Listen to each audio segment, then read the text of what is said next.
The air smelled like grilled peppers and lemon-polished wood. Inside Ceniza Roja, the lights burned warm, soft amber on every table, casting lazy shadows across hand-carved beams and old stone walls. It was the kind of place tourists raved about and locals couldn't afford, but tonight wasn't about customers. It wasn't even about food. It was about truth. He sat in the far corner booth, a man out of place and out of costume. Black baseball cap pulled low, buttoned down, half untucked, wire-rim glasses hiding the sharp eyes behind them. His hands rested quietly on either side of the menu, though he wasn't reading it. He already knew every word printed on it. He had written most of them. Mateo Arriaga, 44, founder of the Ceniza Group, wasn't supposed to be here. Not like this. Not without his press team, his signature tailored blazers, his carefully disarming smile. But something had shaken him hard enough to break the routine. A message, sent anonymously 2 weeks ago, with no subject, no greeting. Just a line of text and 3 blurry photos. They're turning your dream into a game show. He hadn't understood at first. Thought maybe it was a joke, until he saw the photos. A waiter whispering into a guest's ear mid-shift, another slipping a white envelope under the bar register, and a third, a wide angle of Ceniza Roja's dining room, where 3 tables of people all seemed to be watching the same person. Him, from different angles. He had deleted the message, then undeleted it, then stared at it for 3 days. He hadn't told anyone, not even Clara, his operations manager, who had been with him since they were selling street tacos from a food cart in Veracruz. Something in those images didn't feel like a smear campaign or a competitor's prank. It felt staged, professional, expensive, which made it worse. If someone wanted him to see it, they weren't afraid of being caught. They were inviting him. That's when he decided to book the reservation himself. Under the name Alonso Reyes, 1 guest, 8:30 p.m. Friday night. He arrived 20 minutes early and sat quietly, observing. Nothing was wrong at first glance. The room buzzed gently, waiters moved with elegance, plates came out hot, cocktails were foamed and garnished like paintings. The menu was the same. The music? A familiar guitar ballad playing through the speakers. His music director never missed. But then something changed. A waiter, early 30s, too smooth, too silent, placed a folded napkin beside his bread plate without looking at him. No smile, no words, just motion. Mateo stared at it. He waited a moment, then unfolded it under the table. This is a setup. Don't react. His stomach twisted. His face didn't.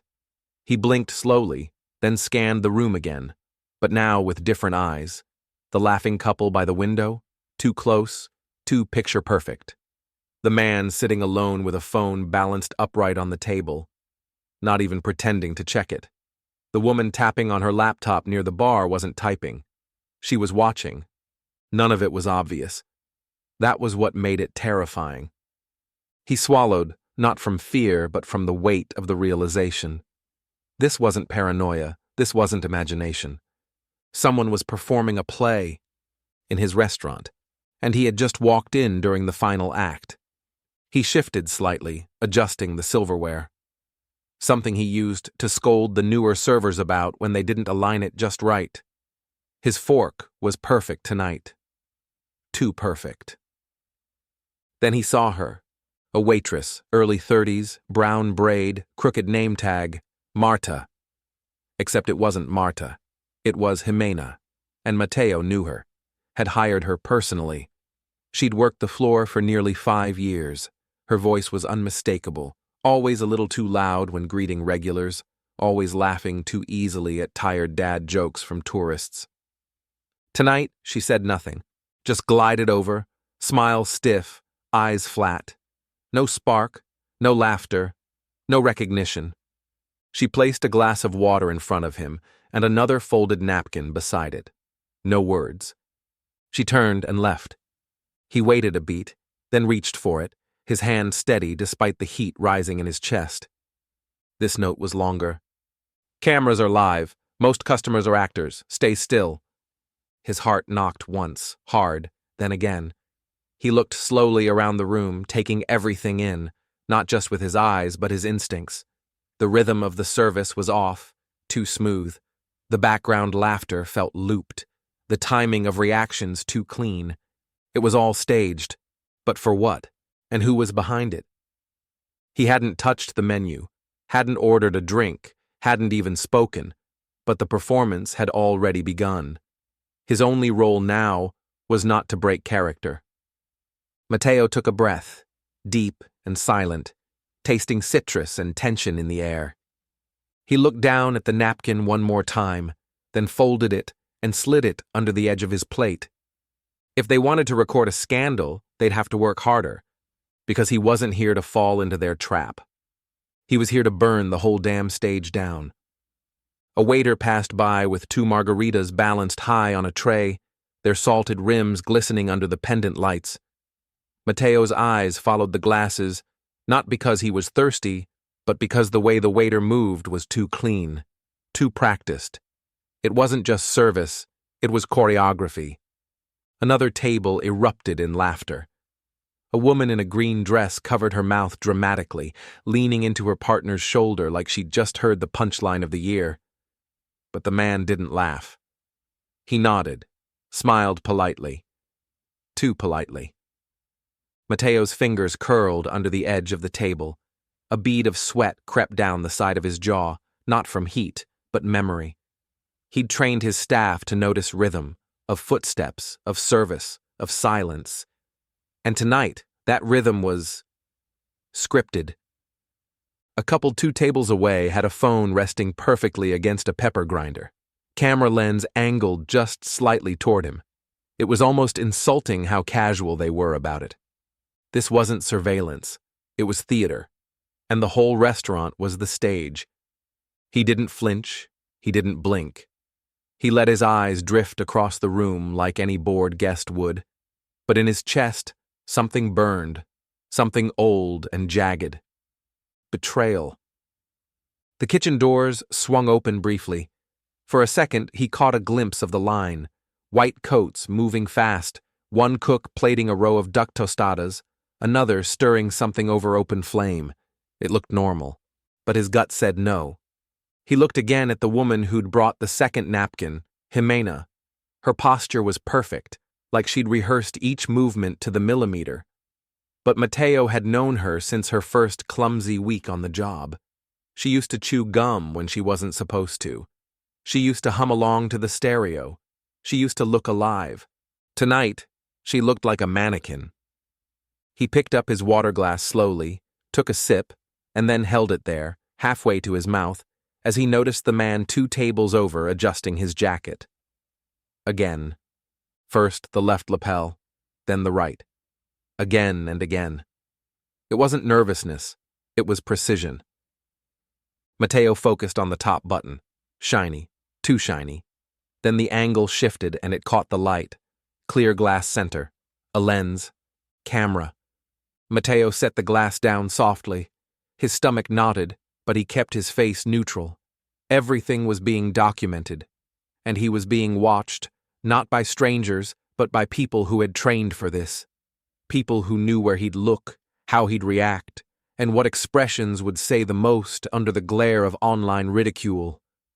A trap wasn't the right word. This was an assassination, but not with bullets, with narrative. His phone buzzed once in his pocket. He didn't reach for it. Not yet. Too risky. Instead, he looked to the corner of the bar. The bartender, a tall man with a buzz cut and impeccable posture, was polishing a glass that already gleamed. Mateo had never seen him before. That alone should have been a red flag. Every bartender at Ceniza Roja had been personally vetted by Mateo. They were trained to know more about wine pairings than half the sommeliers in Mexico City. This guy, he looked like an actor who'd watched a bartender tutorial the night before. Mateo's jaw tightened. If the staff were actors and the customers were plants, then who was watching? And what were they waiting for? A woman at the center of the room suddenly gasped.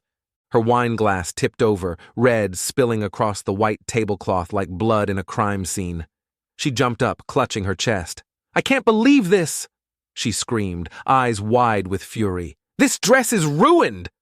A server rushed over, fumbling napkins like he'd never handled a spill before. His hands shook. His voice cracked. "Lo siento, señora, lo siento." It was too much. Too loud. Too fast. Too fake. Phones were already up. Guests turned in unison. Mateo counted 4 live streams, one with a glowing red En Vivo icon. A staged meltdown. It wasn't just his reputation at stake. It was content. Viral ammunition. A digital execution. He stayed still, eyes down. He knew the trick. The second he stood, or argued, or even looked too concerned, they'd have their villain. The entitled CEO, the cruel owner, the fraud, number not tonight. Another note slid across his table. He hadn't seen who placed it. It just appeared like magic. He opened it. "I'm recording too. Secondary stream. Trust no one." His pulse jumped. Someone was on his side. He folded the paper slowly and tucked it beneath his plate. If they were filming a downfall, they'd better pray they knew their ending. Because Mateo Arriaga wasn't just another man they could destroy on camera. He had built this empire out of sweat and pain. And he wasn't going to let it burn without taking someone with him. Another scream tore through the room. This one sharper, panic different. "I'm allergic," a woman shouted, lurching backward from her table. Her chair toppled behind her with a crash. She clutched at her throat, her face twisted in fear. "Something in the sauce, I can't breathe." Guests turned, some rising to their feet. A man next to her, maybe a boyfriend, maybe an actor, shouted, "She needs help." "Where's the EpiPen? Call an ambulance." Phones came up again. Cameras caught every second. Mateo didn't move. He watched her from the corner of his eye, the way her hands trembled just enough to be believable. But her chest, rising steady. Her voice, controlled. Her makeup, unsmudged. No sweat on her brow. The signs were all wrong. He'd seen a real shellfish reaction before, years ago, at a pop-up dinner in Guadalajara. Swollen lips, violent coughing, real fear. This woman wasn't afraid. She was performing. Mateo leaned back, breathing slow through his nose. It was getting worse. Faster. Each incident escalated the spectacle. First, the spilled wine. Now a life-threatening allergy. The crowd's energy shifted, tension tightening. Like a string about to snap, then the kitchen door slammed open. A man in a chef's coat burst out, voice booming through the restaurant. "Q carajas estn haciendo o atrs. You idiots call that plating?" The voice cracked like thunder. Diners froze. Cameras spun. Mateo didn't need to see the man's face. He already knew that wasn't his executive chef. His real chef, Nicole S., had worked beside him for over a decade. Nicole S. was 5'7", stocky, with calloused hands and a surgical calm. The man yelling now was at least 6 foot, lean, with hair cropped military style. Wrong gait, wrong voice, wrong everything. It was an actor. Mateo clenched his jaw, grinding his molars. He'd built Ceniza Roja on discipline and grace. There were no kitchen tantrums here. They didn't scream. They didn't slam pans. This wasn't a reality show. It was real. Or it used to be. Now it was a circus. And someone had swapped out the ringmaster. Gossip rippled across the floor. Phones swiveled toward the kitchen, catching every angle of the fake chef's meltdown. Even some real diners, if any, remained looked stunned. Mateo kept his hands flat on the table. He wanted to stand, wanted to shout, wanted to tear the mask off whoever was behind this, but he stayed seated, eyes low, rage quiet. That's what they wanted, wasn't it? They didn't want him to be calm. They wanted the explosion. The angry, out-of-touch restaurateur throwing a tantrum while his empire crumbled. That was the content. That was the headline. He wasn't giving it to them. A loud crash followed. From the far side of the room, a young server, barely 20, eyes wide with fear, tripped near table 11. A bowl of caldo spilled midair, flipping onto a man's open laptop. Steam hissed. The man screamed, "My files, my work." His voice cracked with fury. The screen was soaked, dripping with broth and something else. Something that made Mateo's stomach churn. A cockroach floating on top. Its legs twitched once, then stilled. The man jumped back, knocking over his chair. Una Kukuraka. This place is a joke. Gasps became wails. A woman nearby covered her mouth, gagging. Someone else screamed. Chairs scraped. Feet shuffled. Voices overlapped. Phones rose higher. Dozens of screens, some already live streaming, captured the moment from every angle. Matteo stared, jaw tight, unmoving. That cockroach didn't come from his kitchen. It was planted. Every beat of this night was too precise. The allergy, the shouting chef. Now this, it wasn't chaos, it was execution. A timeline designed to spiral. They weren't waiting for the restaurant to fail. They were scripting its public death in real time. His fingers dug into the linen beneath his plate. He imagined the article already being written. Famous chef exposed. Health hazards at celebrity hotspot. Empire of lies. Inside Sinisa Roger's meltdown. All lies, but lies that would live longer than the truth unless he fought back. Publicly, cleverly, with poise. He reached for his phone, moving slowly, calmly. He tapped the screen. It lit up. 12 missed notifications. 3 calls from Clara. 1 message from an unknown number. Live feed ready. Stream whenever you're ready. Eyes are on you. He read it twice, then took a breath. If they wanted to show the world a villain, they were about to get a hero instead. But it wouldn't be loud. It would be surgical. Matteo Arriaga didn't build a restaurant empire to be erased in one night. He was about to take the story back. Matteo stared at his phone screen, still glowing in his hand. The reflection in the glass showed his own face calm to calm. He angled the device slowly, catching a glimpse of the chaos behind him. The woman still faking breathlessness. The laptop guy flailing. The faux chef pacing in the kitchen like a lunatic on cue. And somewhere behind all that noise, a camera blinked red, streaming, recording, spinning lies in high definition. He looked around once more, slower this time. Faces were watching him now, not just performing. Some curious, some expectant. Most were actors, yes, but not all. There were still real people in this room, real guests, real eyes that hadn't been paid to pretend. He had to be careful. One false move and they'd own the narrative forever.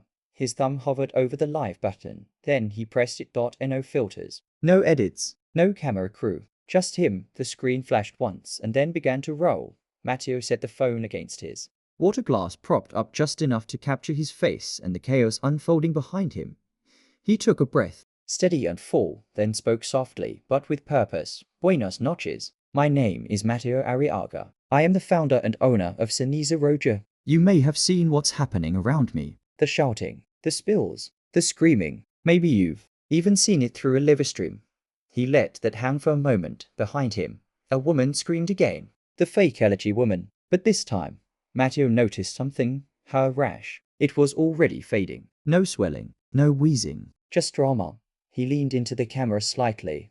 You're not watching a disaster, he said quietly. You're watching a setup. Gasps fluttered from one table. He turned the camera slowly, first to the woman still clutching her throat, then to the untouched plate on her table. Her fork hadn't moved. No bites taken. He zoomed in briefly, then panned back to himself. We don't serve shellfish on Fridays, he said calmly. It's policy. Has been for 4 years. Not because of allergies, but because our kitchen is re-sanitized for Saturday's seafood service.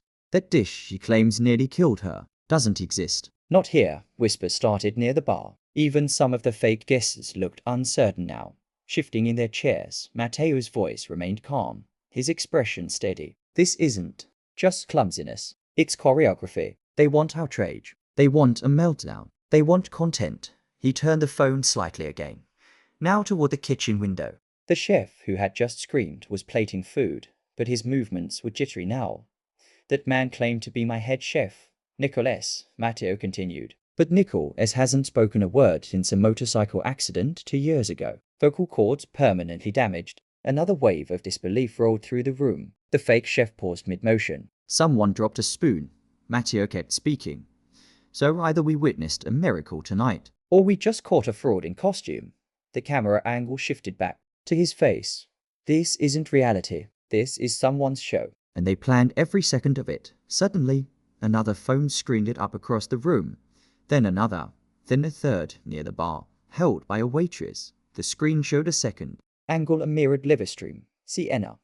Matteo nearly smiled. She had followed the script tonight perfectly, just long enough to betray it.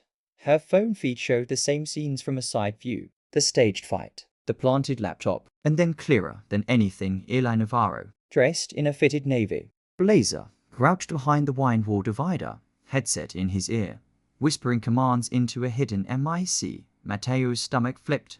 Eli, alive, his childhood friend, his original business partner, dead for 7 years supposedly. Eli had disappeared in a fire at their first joint venture, Braza. Mateo had held his mother's hand at the funeral, paid for the marble headstone, delivered a eulogy through tears, but there he was, breathing, alive, orchestrating this circus from the shadows. Eli stood now slowly, as if feeling the attention shift toward him. He adjusted his cufflinks, calm, like a man preparing for a toast. Mateo didn't stop the live stream. He raised his voice slightly, just enough to carry across the room. And now, the director of this disaster is making his entrance. Look closely, everyone. That's not a stranger. That's Eli Navarro, my partner, my brother, my ghost. Eli met his gaze across the room. He didn't flinch, just lifted his wine glass in a silent, mocking toast. Mateo didn't blink. He didn't return it. He leaned closer to the camera and spoke with steel in his voice. They thought I'd crack. They thought I'd beg, scream, panic. But all they did was hand me the mic. The comment feed exploded. Send his asset up, hashtag exposing Eli, hashtag mate Olive. The power had shifted, but this wasn't over. It had just begun. The room, once buzzing with stage chaos, had gone oddly quiet. Not silent, but tense. Thick, like the moment before a thunderclap. Eli still stood by the divider, one hand in his pocket, the other holding his wine glass like a trophy. He didn't look away from Mateo, not once. Mateo kept the live stream steady, letting the world watch him breathe, letting them watch Eli smirk. It was all fuel now, every frame, every twitch, every cowardly blink Eli didn't allow himself to make. Mateo tilted the camera slowly toward his former partner. This man, he said quietly, was declared dead in a restaurant fire 7 years ago. I spoke at his funeral. I paid for the burial. I grieved with his mother. I blamed myself for not saving him. A beat. A hush. I thought I lost my friend that night. But the truth is, he just left. Gasps swept through the room. This time, not from actors, not from planted guests, real ones. The fakes had lost control of the moment. They could only sit, frozen, while the story unraveled around them. Eli shifted slightly, setting his wine down on the divider shelf with almost theatrical calm. But Mateo saw the tightness in his jaw, the pulse ticking at his neck. He was cornered now, from behind the bar. Sienna stepped forward again, her own stream still rolling. She tapped something on her phone. The screen behind the bar normally. A silent slideshow of menu highlights flickered, then blinked into life. A grainy black and white video filled the screen. A timestamp from 3 nights ago. 2:43 a.m. A storage facility. Dusty, bare, folding chairs in a circle. Eli standing at the center. Mateo stared. So did everyone else. In the video, Eli handed out envelopes to familiar faces. The fake chef, the allergy actress, the spilled wine couple, one by one. No words, just money. A voice, low and unmistakable, echoed faintly from the video's audio feed. Scene 1, spill. Scene 2, allergy panic. Scene 3, roach reveal. People gasped. Phones dropped. The fake guests began to shift in their seats, uncertain whether to flee or stay frozen in character. A few bolted. One of them, the cold food complainer, stood suddenly and made a dash toward the kitchen. Mateo didn't stop filming. He stepped forward instead, closer to Eli. Phone still raised. You used to believe in this place, Mateo said. You helped design these tiles. You hand-wrote our first menu. We scrubbed stoves together with blistered hands. Eli still didn't speak. His mouth was a grim line. You disappeared, Mateo continued, but you didn't die. You vanished. You waited 7 years to crawl back and torch everything we built. Why? No answer. Then the doors burst open. 2 men in dark jackets, followed by a third with a badge swinging from his belt, swept into the room. Federal investigators. Chaos returned, this time real. One of the agents pointed straight at Eli. Eli Navarro, hands up. Step away from the equipment. The calm finally cracked. Eli's expression faltered. His hands twitched. He glanced around, as if weighing his escape route. There wasn't one. Sienna moved quickly, phone still steady, filming every second. The guests, real ones and fakes alike, scattered like smoke. Tables were overturned, glasses shattered under rushing feet. But Mateo stayed centered. His camera never left Eli. The agents moved in, One took his arm. The other snapped on a cuff. Eli didn't fight. He just turned his head and looked at Matteo one last time. No smirk. No joke. Just a stare. Raw. Empty. Matteo stepped closer. 7 years of grief surged to the surface. But he swallowed it back. I carried guilt for burying you, he said quietly. Turns out I was just burying the man I thought you were. Eli didn't reply. He couldn't. They let him out through the same door he'd slithered in from.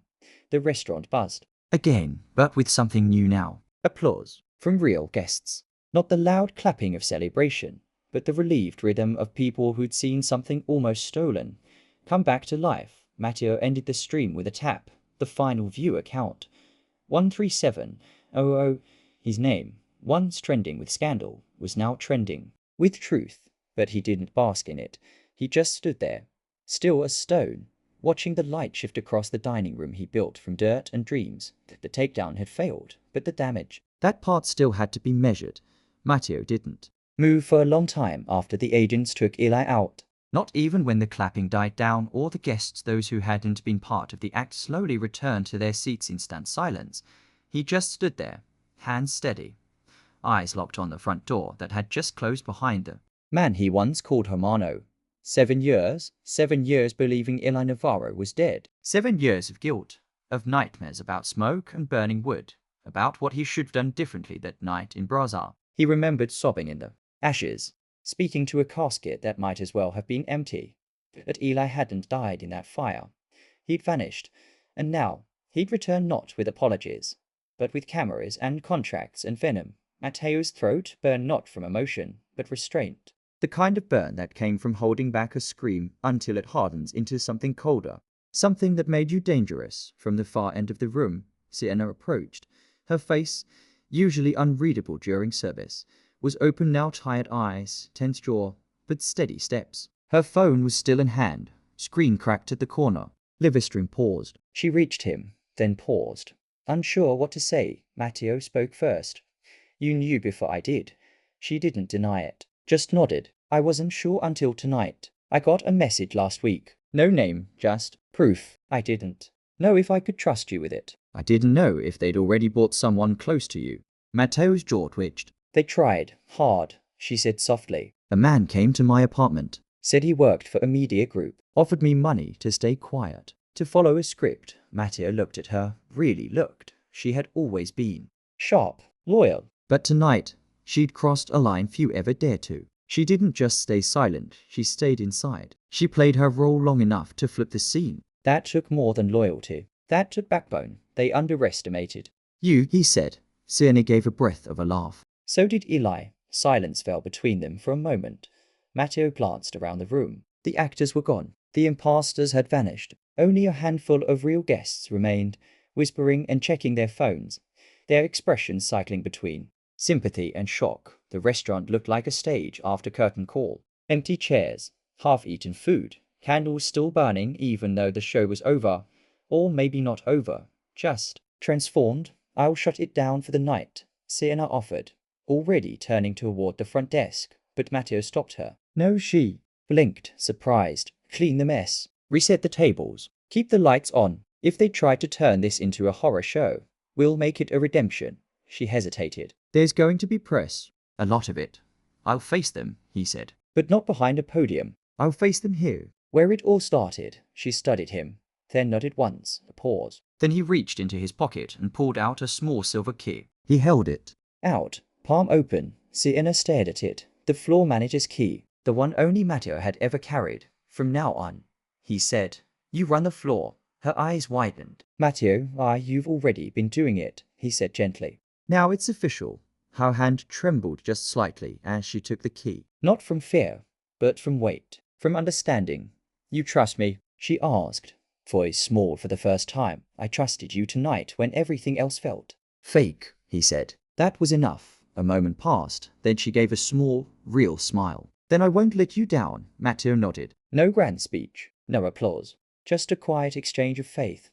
He turned and walked across the dining room, past tables now being cleared, past shattered glasses swept into bins, past the space where a cockroach had once floated for the camera like a planted bomb.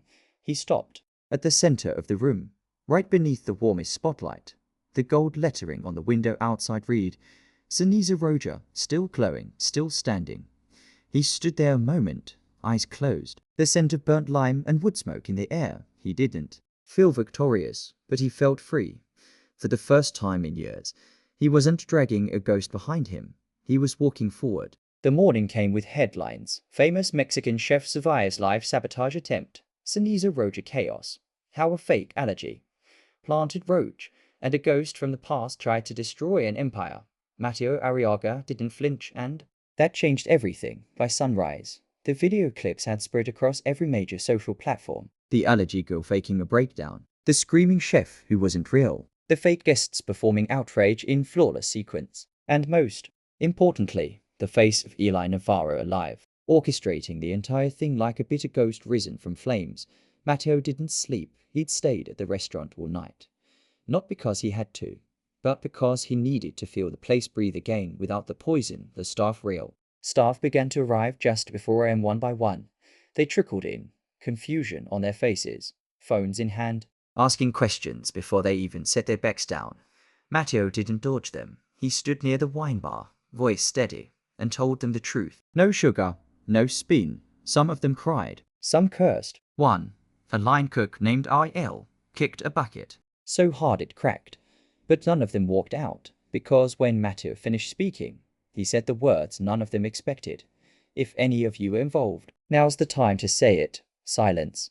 He let it hang. A long, brutal pause, then, slowly, a dishwasher named Emiliano stepped forward. Shake it. Eyes down. I didn't know what it was at first, he mumbled. A man said it was a commercial shoot. Said I'd just have to act normal and move a few things for the cameras. I didn't know it was about you. Mateo didn't shout. He didn't even sigh. He just asked one question. When did you realize it? Last night, Emiliano said, tears brimming now. When they spilled the soup, that scream, it didn't sound real. That's when I knew I'd been lied to. Mateo looked at him, long and hard, then nodded once. Get back to work. The boy blinked. I'm not fired. You messed up, Mateo said, but you showed up today. That counts. The staff buzzed again. But it wasn't gossip, it was momentum. Energy. The kind of electricity that used to run through the kitchen during rush hour, when everything was alive and terrifying and beautiful. By noon, news vans had parked outside. Reporters called his assistant a dozen times. Influencers begged for interviews. Mateo ignored them all. He had something else planned at 1:00 p.m. sharp. He reopened Sinisa ROJ.NO press conference.NO speech. Just an open door and a handwritten sign by the host's stand. We're still here. The food's still real. Come decide for yourself. And they did. Tables filled faster than they ever had. The reservation line jammed within 20 minutes. Some came out of curiosity, some out of outrage. But most came because they saw something in that live stream the night before that couldn't be faked. A man who didn't blink when the world tried to erase him. Sienna ran the floor, clipboard in hand, issuing orders with quiet precision. No panic, no show, just control. Mateo stayed back for most of it, watching from behind the line, apron on, hair tied back, sleeves rolled to his elbows like he used to wear in the early days. He didn't plate, he didn't boss, he just stood with his crew, shoulder to shoulder, a quiet presence anchoring the storm. Near the end of lunch service, a middle-aged woman approached the pass window, her eyes glassy. My son watches your video every night, she said softly. He thinks you're a superhero. Mateo gave a tired smile. Tell him I'm just a cook, she smiled back. That's why he thinks you're one. When she walked away, he exhaled deeply, not from pride, but from release. For the first time in years, Sinisa Roja didn't feel like a brand. It felt like home again, and Mateo, scarred, exhausted, unbroken, finally believed he hadn't lost it. Not yet, not ever. The restaurant quieted with the dusk. Tables were cleared, chairs tucked in, the last few patrons stepping out into the warm Mexico City evening, their words still echoing with I saw it live. He never blinked, not even once. Sienna walked the floor with a slow, steady rhythm, menus gathered under her arm, lips tight but proud. Mateo stood near the center of the dining room. Alone, not empty, just quiet, the kind of quiet he hadn't heard in years. The kind that came after the firestorm, when the last ember faded and the only sound left was your own breath. He looked around the room, at the walls he designed with Eli. the tiles they'd argued over, the lights they had once hung themselves while standing on crates and laughing. He could still hear Eli's voice, younger, lighter. No one's going to care what kind of tile you use, bro. But now, there was no voice, no laughter, just the reflection of the golden sign outside the window. Ceniza Roja, casting its name across Mateo's chest like armor. He turned and walked slowly toward the back hallway. Each step echoed. He paused at the office door, unlocked it, stepped inside. The room was the same as he'd left it. Desk clean, papers stacked neatly, a single photo frame face down near the lamp. He reached for it with steady hands. Two young men, arms slung around each other's shoulders, faces sweaty, laughing, standing in front of the first restaurant they'd ever built Braza. Before the fire, before the betrayal, Matteo stared at it for a long time. He didn't feel rage anymore, or sadness, just the weight of a truth that could no longer be ignored. He had loved a brother who never really existed, and that was grief in its purest form. He turned the frame face down again, not out of anger, but to make space for something new, something that hadn't been poisoned. A knock came at the office door. It was Sienna. She leaned against the frame. No clipboard now, no apron, just herself. Kitchen spotless, she said. Staff's gone home. Matteo nodded. You good? She gave a crooked smile. You still asking that? After today? He smiled back. It was small, honest. You held it down, he said. All of it. You didn't do so bad either, Hefe. He shook his head. Not Hefe anymore, just Matteo. Sienna tilted her head. You sure about that? He stepped forward and held out his hand. Not with a key, not with an order. Just respect. You saved my legacy, he said. One day, this place, it'll belong to you. She stared at him, eyes sharp, but voice soft. Maybe, but today, it still belongs to the guy who didn't blink when the world tried to burn it. He didn't reply. He just nodded once.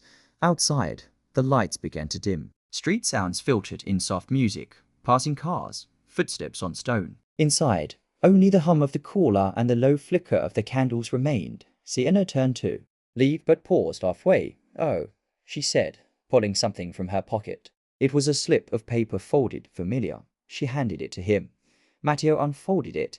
They think you're cornered. You're not. The same handwriting from the napkin. The one that saved him.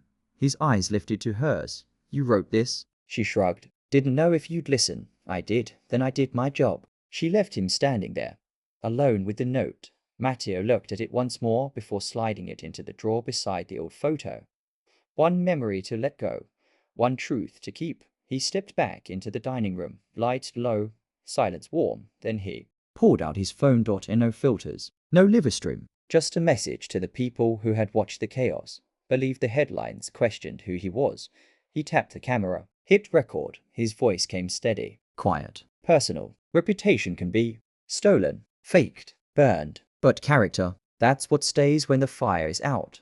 If you've ever been lied about, betrayed, framed, if you've ever been told to sit still while they buried your name, then you know this feeling. This message is for you. If they tried to silence you, and you stood anyway, comment, me, too. He ended the recording, posted it, then turned his phone face down and walked to the window. The glow of Ceniza Roja still shimmered across the glass. Not perfect, not untouchable, but real, and still standing, just like him. And